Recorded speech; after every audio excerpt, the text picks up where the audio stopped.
Hello mga kamasrom, ibabahagi ko sa inyo kung paano magtanim ng kabuting saging sa tag-ulan.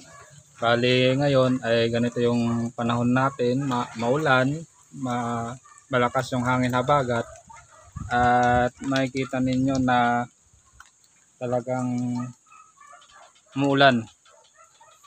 At yan yung ituturo ko ngayon sa inyo kung paano tayo magtanim para sa ganun ay hindi mamatay yung amag na ating ilalagay sa daon.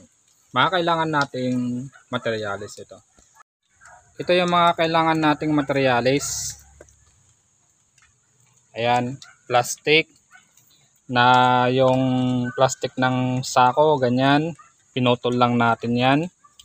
Yung sa gilid niya, yung pahaba, tapos yung sa may dulo niya.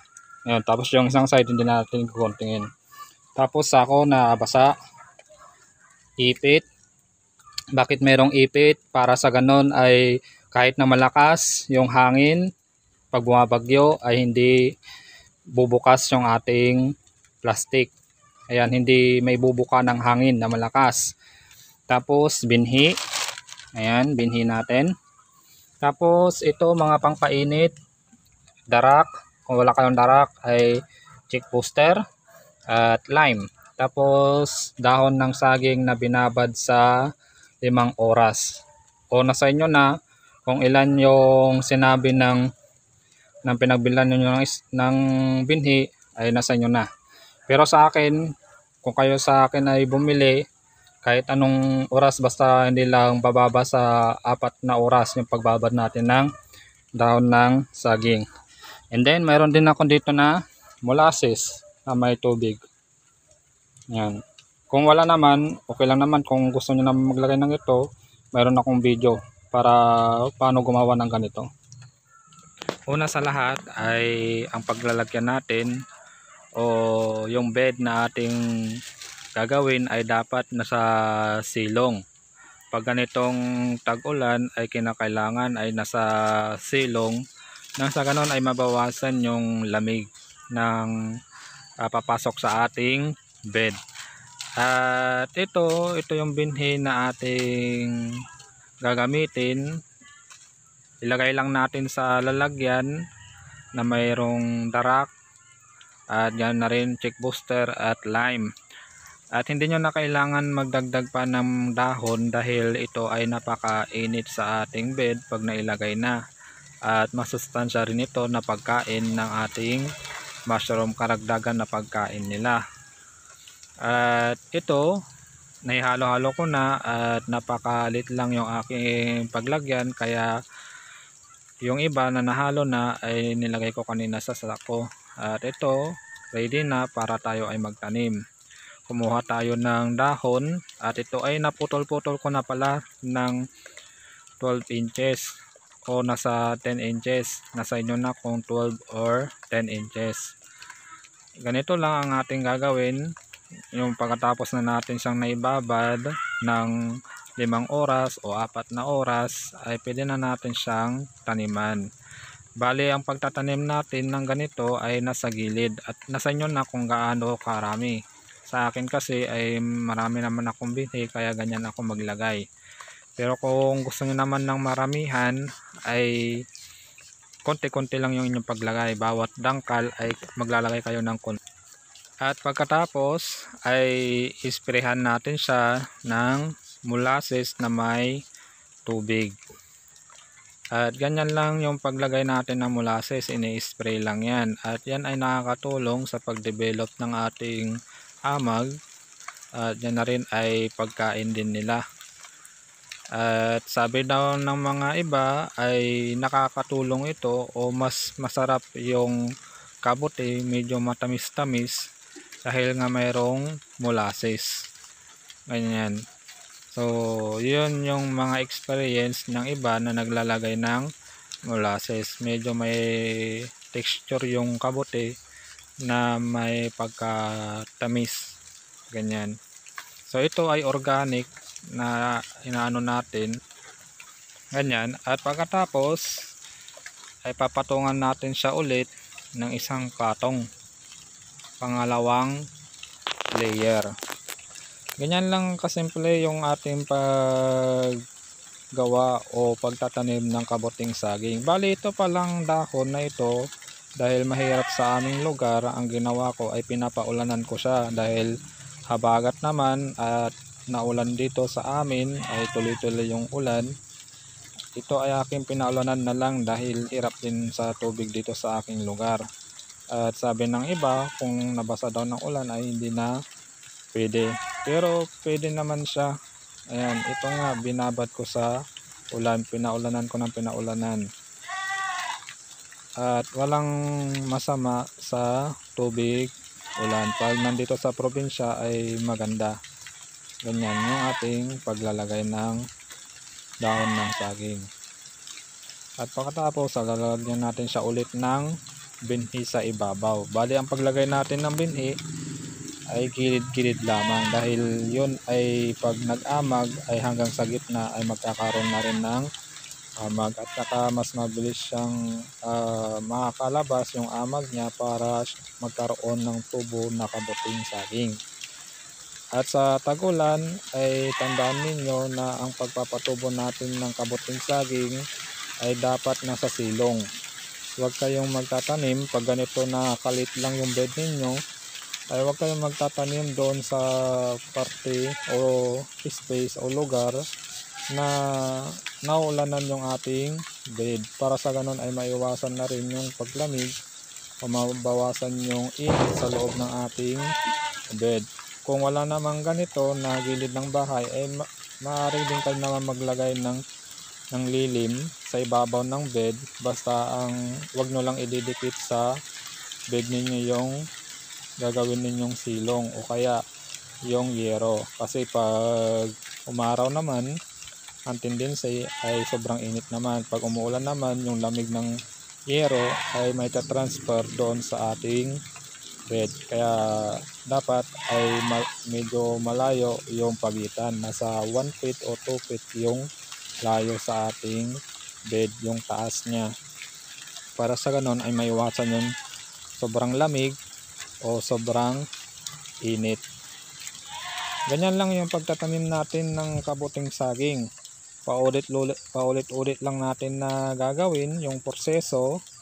Nung una ay ganun din yung ating gagawin sa ikalawa at pangatlo, at yan na rin sa pang-apat at pang-5.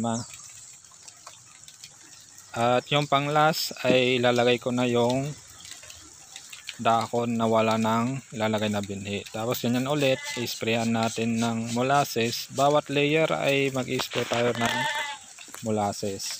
Yan ay nakakatulong. Mayroon din yung good bacteria na nakakatulong sa ating mushroom. Nang sa ganun ay maganda yung kanyang pagkapang at yung pagtubo ng ating kabuting saging. At kung wala naman kayong molasses, ay mayroon naman akong mga video na aking itinuturo kung paano gumawa ng molasses, at inyo lang siyang iimbak para sa ganun ay magkaroon siya ng good bacteria. Ngayon tinatawag na probiotic. At so ayan, pang last na dahon na ating paglagay. At takpan na natin siya ng plastic. At lagyan natin ng ipit yung mga pinagdugtungan, para sa ganon ay kahit nagaano kalakas yung hangin ay hindi bubuka. So ito na yung ano natin. Ito na yung bed natin.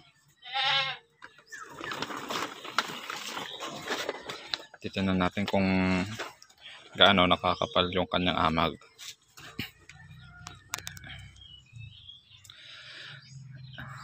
Ito ay ka 5 days na to. Titingnan natin kung gaano kakapal na yung amag niya o may amag ba. Kasi sinasabi nila na yung iba walang amag. So mahirap magpatubo ng kabuting saging pag tag-ulan.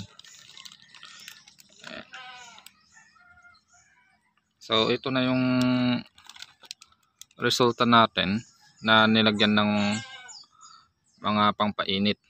Ayan, kasi umuulan. Ano, Makapal naman yung amag niya. 5 days. Ayan yung amag niya. So pag sinunod nyo lang yung instruction kung paano magpatubo, ay makapapagpatubo kayo. Ayan o.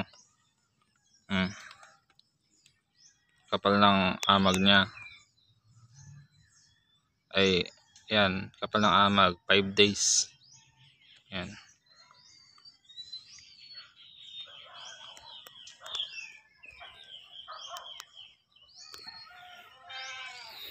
Bali magpapasingaw na tayo.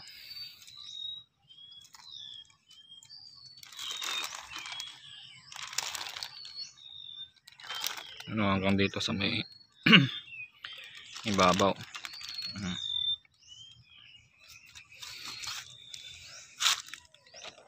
Natin kung ano yung resulta niya, ika 7 days na to. Ayan, silipan lang natin kasi medyo malakas yung hangin. Ayan o, nakakaroon na siya ng pinheads. Ayan. So yan yung sample natin ng bali pag nagtanim kayo ganyan, pag tag-ulan sa silong o kaya maglagay kayo dito ng yero kagaya ng ganito. Pag tag-ulan, ngayon lang umaraw kasi nawala yung habagat kasi ito buong isang linggo tuloy-tuloy ang ulan dito sa amin, pero ngayon umaraw na. So ito yung sample, okay? Kasi hindi rin pwedeng direct sunlight na kagaya dito.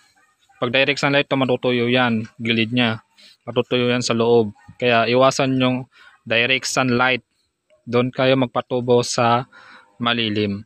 Okay mga ka-mushroom, so ito na ika 10 days ng ating bed. Ayan. So ayan.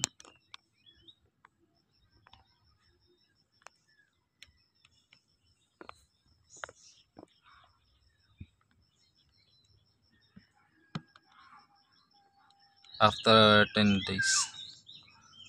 Ayan na. Yan o, mga maliliit pausbong. Tapos yung dito, mayroon din dito. Mayroon din dito banda. Ayan o. Dito banda.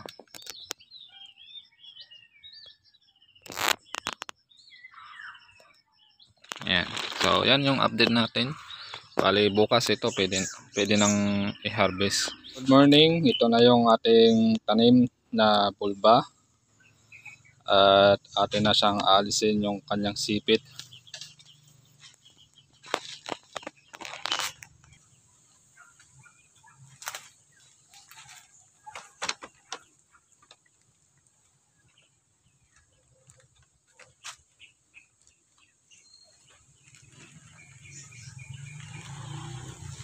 Ayan na, makikita ninyo. Dami oh. Ayan.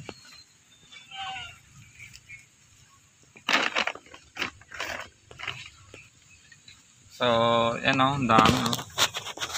Kikita ninyo.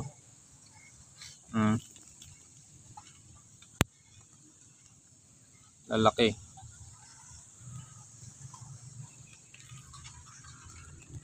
Laki oh. So ayan o, yung makikita ninyo yung ano natin, harvestin natin ngayon. Ayan. Dami o, laki.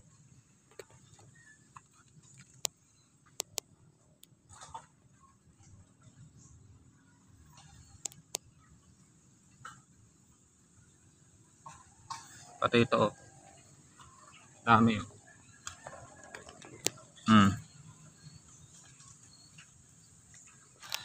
Pag nag-harvest kayo, ganito ang pag-harvest ninyo, lahat to, pati yung mga maliliit kunin nyo na ganyan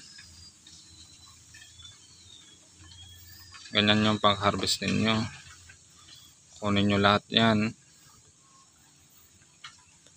Yan o, kunin nyo lahat. Huwag na kayo magtitira na kung masyadong maliliit. Ito, tingnan nyo, kumulubot na to. Siguro dahil sa hangin to kahapon, dahil medyo nakabukas. Ayan. Kunin natin itong mga ito. Tapos iwan natin yung mga maliliit. Masyadong maliliit. Laki oh. Makikita ninyo. Ito yung resulta ng ginawa na natin na binhi. Dami oh.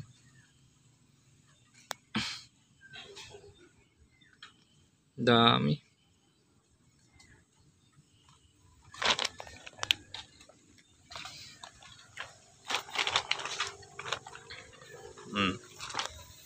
Tingnan nyo naman.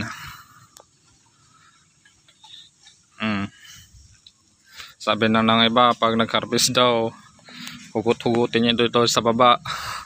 Huwag nyo daw alisin. Ganito tayo mag-harvest. Alisin lahat ng plastic. Ayan.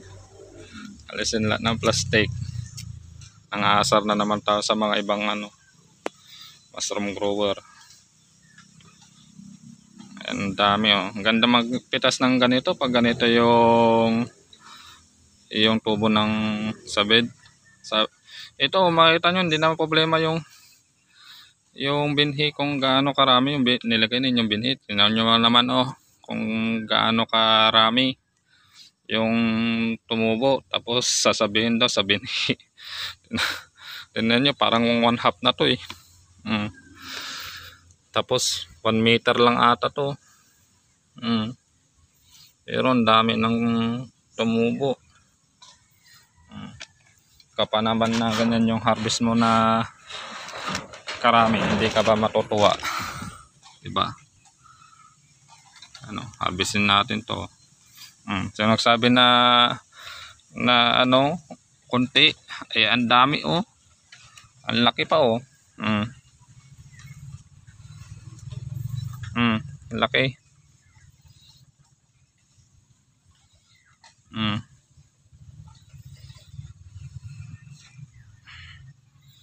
Ito po, bunutin natin pag nag-harvest kayong ganito.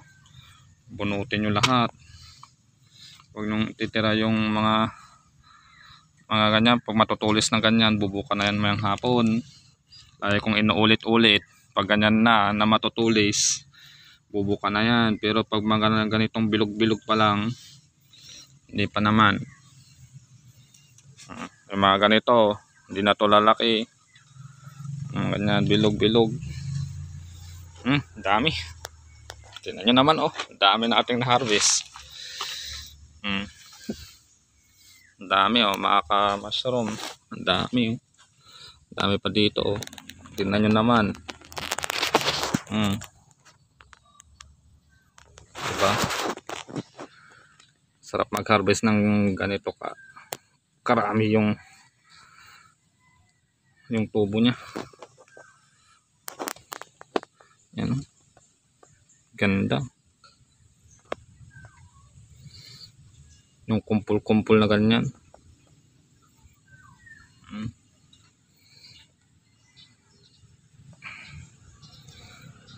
Grabe naman ang ganda mag-harvest ng ganito. Karami. Tapos dikit-dikit. Nahulog na. Nahulog na yung mga pinheads niya. Dahil sa dami. Dikit-dikit naman kasi ang hirap i-harvest pag ganitong mga kumpul-kumpul yung tubo niya. Alisin natin din yan. Ito. Ika 11 days. Nakita ninyo. 11 days. Yan o. 11 days. Ito, laki to.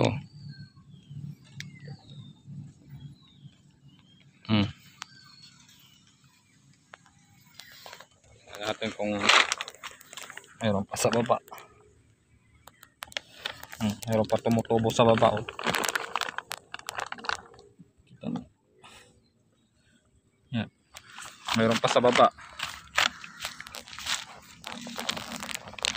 Nakikita nyo, mayroon pa pala dito sa baba, oh, na tumubo. Di natin napansin. Sa may sako. Ayan. Tumubo sa sako. Ayan, oh, tumubo sa sako. Ang daming tumutubo sa sako, oh. Ayan, oh. Laki ng tumubo sa sako. Ayan, oh, sa sako yan mga yan, oh.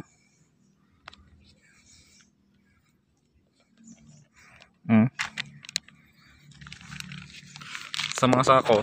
Ayan, oh, sako. So ayan, at na-harvest na natin lahat. Takpan na natin ulit. Ang dami nating na-harvest, oh. Ang dami.